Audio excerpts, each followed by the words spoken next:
Sore, selamat kita berjumpa kembali saudara-saudara yang saya kasih dalam Yesus Kristus Tuhan kita. Apa kabar?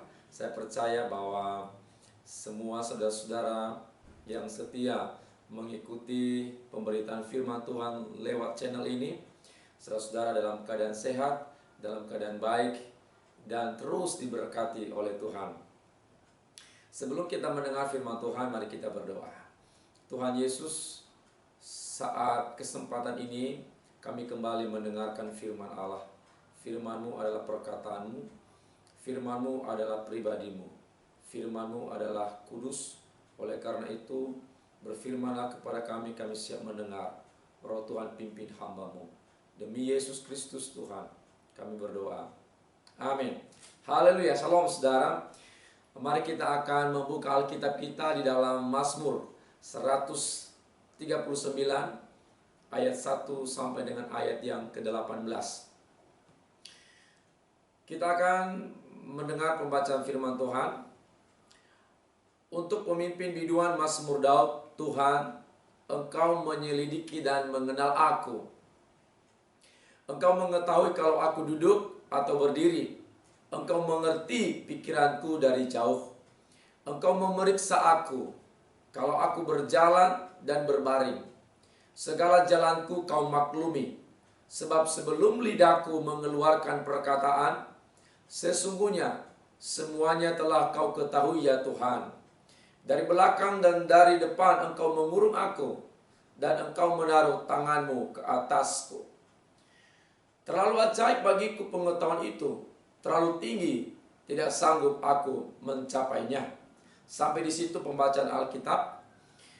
Pada kesempatan ini saudara yang saya kasih dalam Tuhan, saya akan berbicara dengan topik Tuhan yang Maha. Sekali lagi temanya adalah Tuhan yang Maha. Sebelum saya meneruskan khotbah ini, bagi saudara-saudara yang belum bergabung dengan channel ini, mohon berikan dukungan, bergabung dengan cara like atau memberikan subscribe. Dan kalau Bapak Ibu saudara punya pokok-pokok doa yang ingin kami doakan secara khusus, maka tinggalkanlah komentar Anda di bawah kolom komentar video ini. Mari kita akan mendengarkan firman Tuhan, Tuhan yang Maha. Saudara-saudara yang saya kasih dalam Tuhan Yesus Kristus, dari pembacaan firman Tuhan di dalam Mazmur Daud pasal 139 ayat 1 hingga ayat yang ke-18 itu, maka kita menemukan ada 3 sifat Allah tentang yang Maha. Yang pertama, Tuhan Maha Tahu atau omniscience. Di ayat yang pertama sampai ayat yang ke-6, di situ kita mengenal, di situ mengetahui tentang Tuhan Allah kita yang Maha Tahu. Di situ dikatakan bahwa Allah mengetahui segalanya. Allah memahami segalanya. Tidak ada yang tersembunyi di mata Tuhan.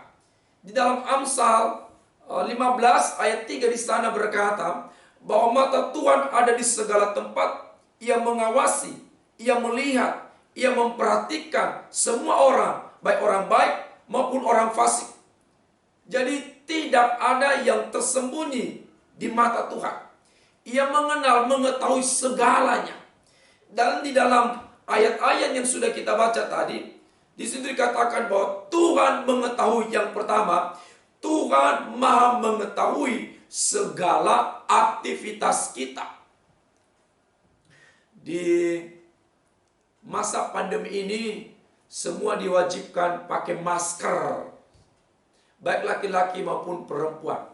Ada sebuah cerita begini, saudara, bahwa ada seorang wanita datang ke dokter kandungan untuk memeriksa kandungannya. Dan ternyata ia dinyatakan hamil. Tetapi masalahnya bukan masalah hamilnya. Tetapi masalahnya adalah siapa bapa dari anak di dalam kandungan.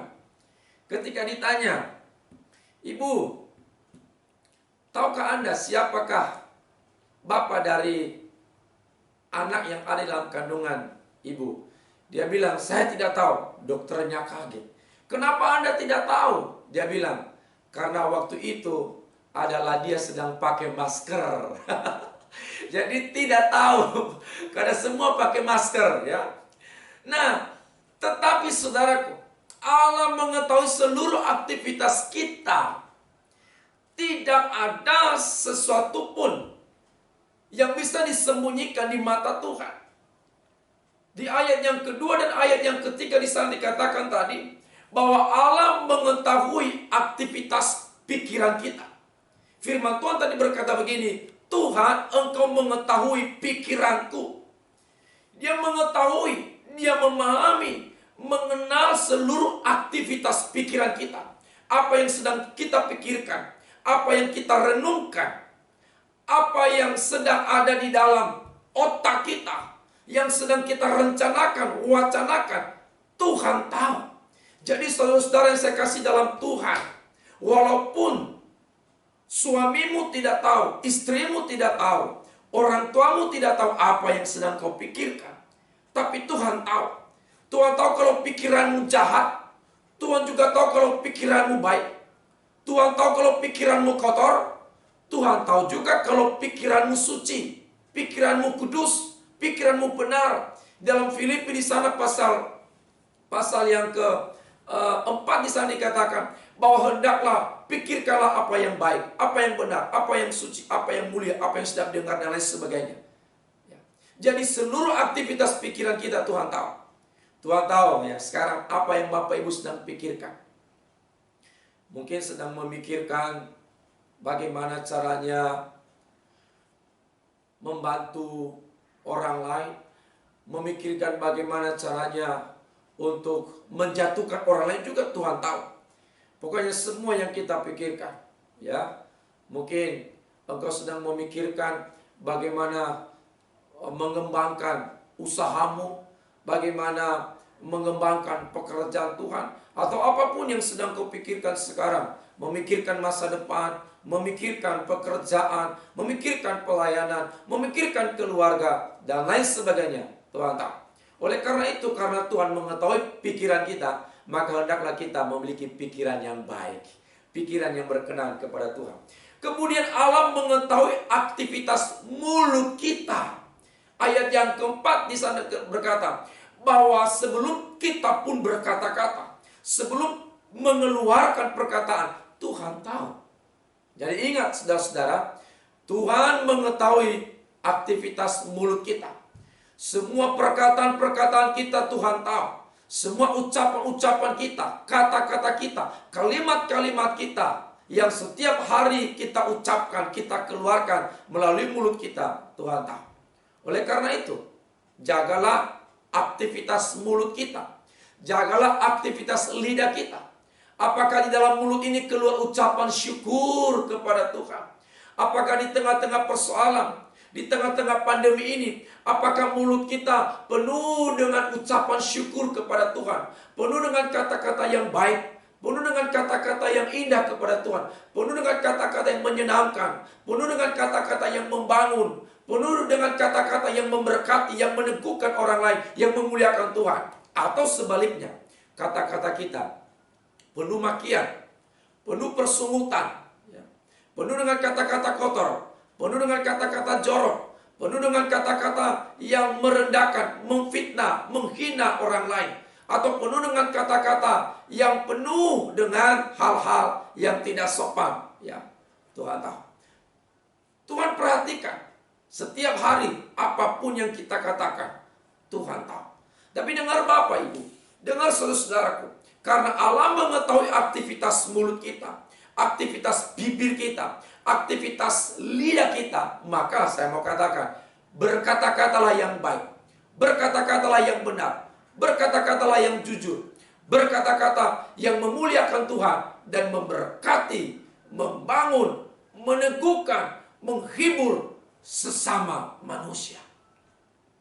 Seringkali kalau kita sudah marah, jadi aktivitas mulut kita, kata-kata kita kadang-kadang tidak terkendali. Jadi, semua bisa keluar kebun binatang, ya. Semua hal-hal yang jorok udah mulai keluar. Oleh karena itu, jagalah perkataan. Karena setiap aktivitas kita, perkataan mulut kita, Tuhan tahu. Kemudian saudara-saudaraku, Allah mengetahui seluruh keberadaan kita. Dikatakan di sana tadi, Tuhan tahu ketika kita berbaring, Tuhan tahu ketika kita duduk, Tuhan tahu ketika kita berjalan.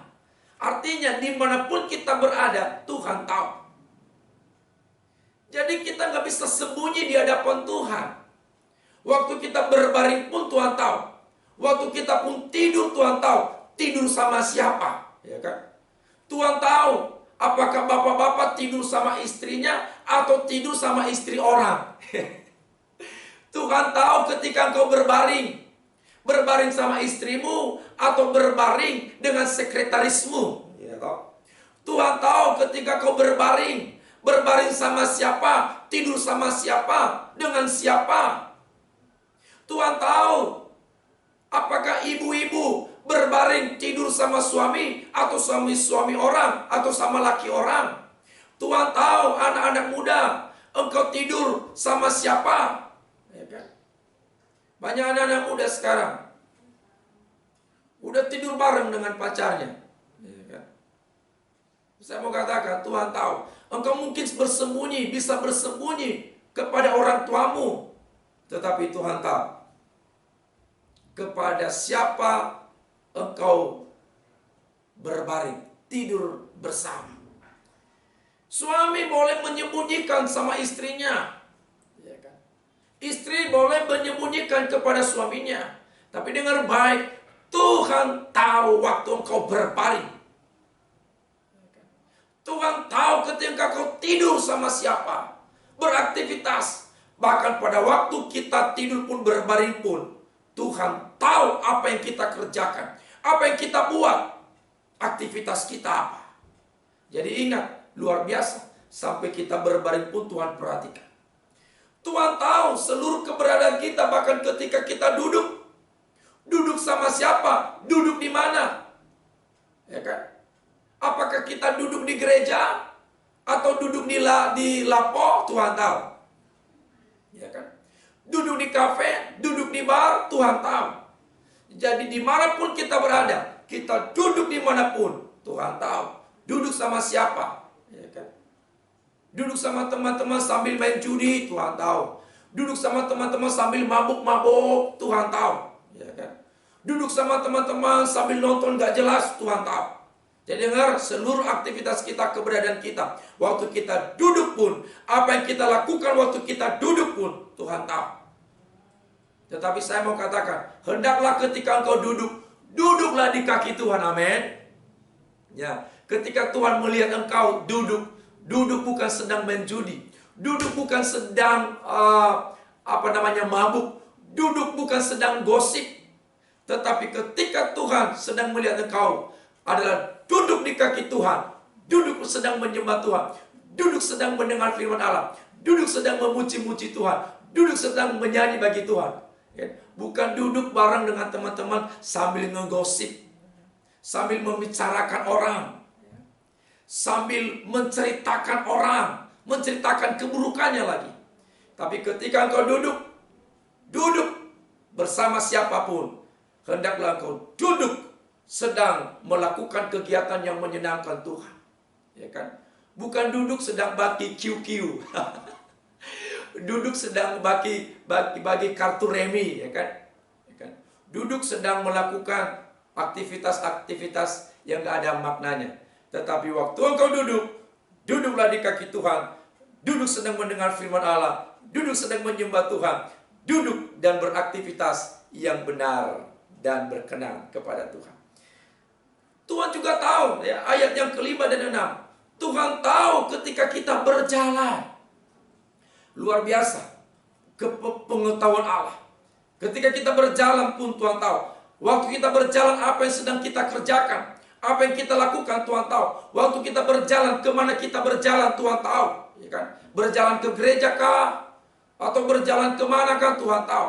Berjalan dengan siapa, berjalan sama siapa, Tuhan tahu. Berjalan gandeng siapa, Tuhan tahu. Jadi kemanapun engkau berjalan, ya kan, hendaklah perjalananmu perjalanan yang benar dan berkenan kepada Tuhan. Waktu engkau berjalan, lakukanlah perjalanan aktivitas yang betul-betul menyenangkan Tuhan, benar di mata Tuhan, dan benar di mata manusia, ya kan. Banyak orang berjalan, jalan entah kemana, ya kan. Tapi ketika engkau berjalanlah melangkahkan kaki ke rumah Tuhan, berjalan untuk menyembah Tuhan, berjalan untuk bekerja, ya kan. Segala sesuatu yang kau lakukan ketika kau pun berjalan, Tuhan tahu. Yang pertama, Tuhan Allah kita adalah Tuhan yang Maha Tahu. Yang kedua, Tuhan Maha Hadir atau omnipresent. Di situ dikatakan tadi di ayat yang ketujuh. Ayat ketujuh di sana, kemana aku dapat pergi menjauhi rohmu? Kemana aku dapat lari dari hadapanmu? Jika aku mendaki ke langit, engkau ada di sana. Jika aku menaruh tempat tidurku di dunia orang mati, di situ pun engkau ada, Tuhan. Jika aku terbang dengan sayap fajar dan membuat kediaman di ujung laut, juga di sana tanganmu akan menuntun aku, dan tangan kananmu memegang aku. Jadi aku berkata, biarlah kegelapan saja melingkupi aku, dan terang sekelilingku menjadi malam. Maka kegelapan pun tidak menggelapkan bagimu, dan malam menjadi terang seperti siang. Kegelapan sama seperti terang. Itulah yang kedua, bahwa Tuhan Maha Hadir, omnipresent. Ayat yang ke-7 sampai ayat yang ke-12. Itu berkata bahwa Allah Maha Hadir. Dia hadir di mana saja, di tempat mana saja, ya kan? Allah berada di segala tempat. Artinya tidak ada satu ruang pun, tidak ada satu tempat pun yang tidak ada Allah di sana, karena Dia Allah yang Maha Hadir, ya kan? Di kantormu Dia hadir, di rumahmu Dia hadir, ya kan? Di sekolahmu Dia hadir, di kampusmu Dia hadir, ya kan? Dimanapun Dia hadir. Di motormu Dia hadir, di mobilmu Dia hadir, Dia ada di sana.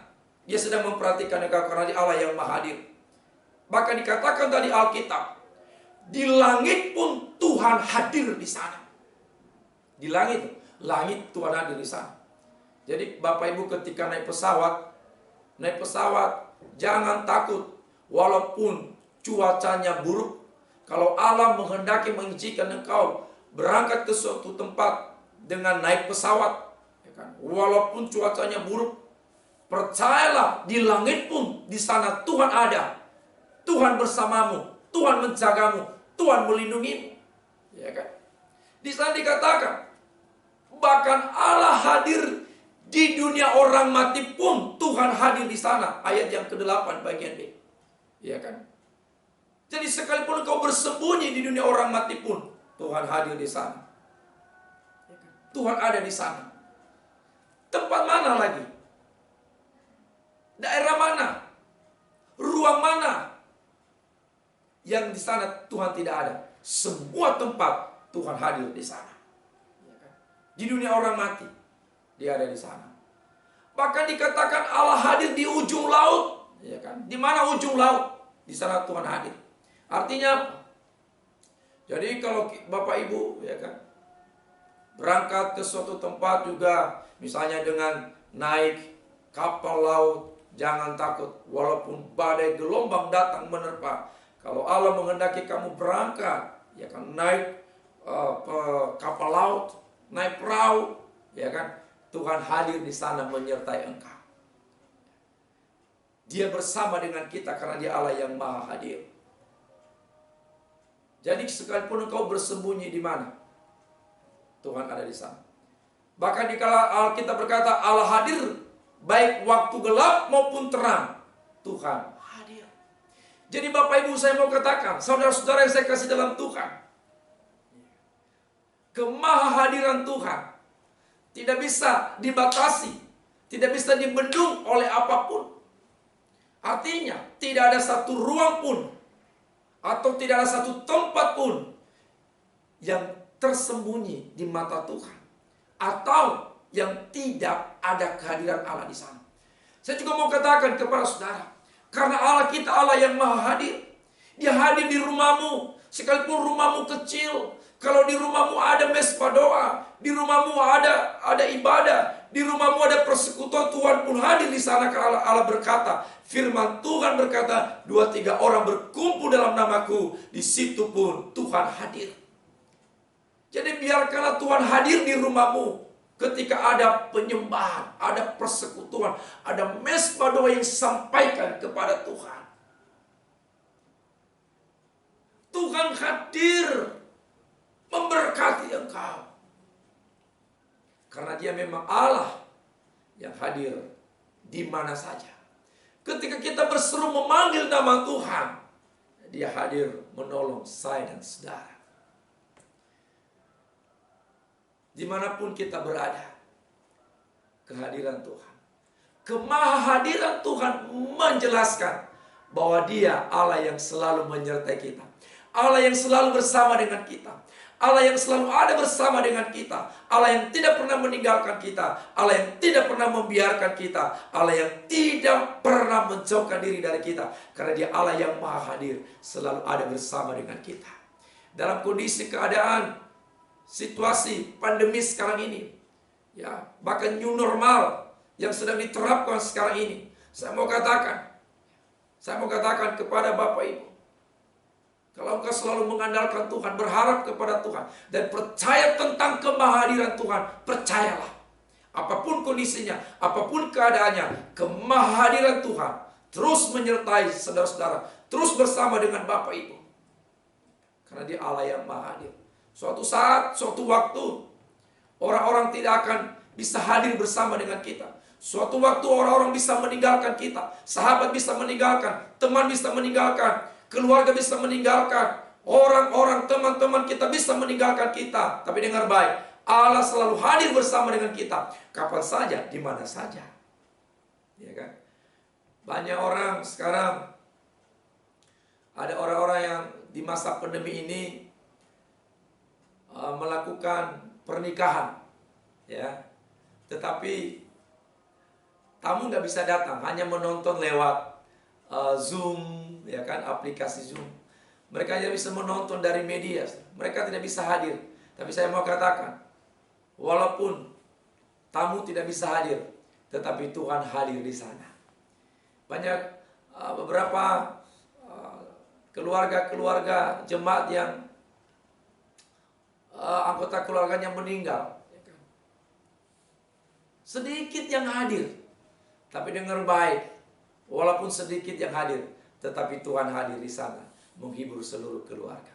Saya mau katakan, ketika ada teman-teman, saudara-saudara yang sedang merasa sendiri sekarang, ya kan, merasa sendiri dalam pergumulan, merasa sendiri dalam menghadapi dunia ini, masalah persoalan, dengar baik, jangan merasa sendiri, karena Tuhan hadir di sana, meneguhkan, menolong, dan menopang hidup saudara. Ya kan? Kalau ada teman-teman, ya kan, yang ditinggalkan pacarnya, ya kan, diputusin pacarnya, ya kan, jangan sedih. Kenapa? Karena Allah hadir menyertai engkau, menolong engkau. Ya kan? Kalau ada orang tua ditinggalkan sama anak-anaknya, jangan sedih. Tuhan hadir bersama dengan engkau. Dan lain sebagainya. Kemahadiran Tuhan menjelaskan bahwa Ia selalu setia bersama dengan kita. Yang terakhir, bagaimana tentang Tuhan yang maha itu? Yang ketiga, Tuhan maha kuasa. Ayat yang ke-13 dan sampai dengan ayat yang ke-18, di sana dikatakan apa? Sebab engkaulah yang membentuk buah pinggangku, menenun aku dalam kandungan ibuku. Aku bersyukur kepadamu oleh karena kejadianku dahsyat dan ajaib. Ajaib apa yang kau buat, dan jiwaku benar-benar menyadarinya. Tulang-tulangku tidak terlindung bagimu ketika aku dijadikan di tempat yang tersembunyi, dan aku direkam di bagian-bagian bumi yang paling bawah. Matamu melihat selagi aku bakal anak, dan dalam kitabmu semuanya tertulis hari-hari yang akan dibentuk, sebelum ada satupun daripadanya. Dan bagiku betapa sulitnya pikiranmu ya Allah, betapa besar jumlahnya. Ayat 18, jika aku mau menghitungnya, itu lebih banyak daripada pasir.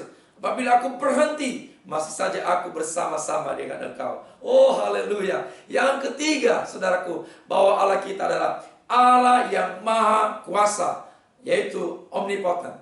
Yang ketiga disebutkan bahwa Allah dalam kemahakuasaannya adalah Dia Allah yang menciptakan manusia sejak dalam kandungan. Jadi Bapak Ibu, saudara-saudara yang saya kasih dalam Tuhan, Allah yang maha kuasa, Dialah yang menciptakan kita sejak di dalam kandungan.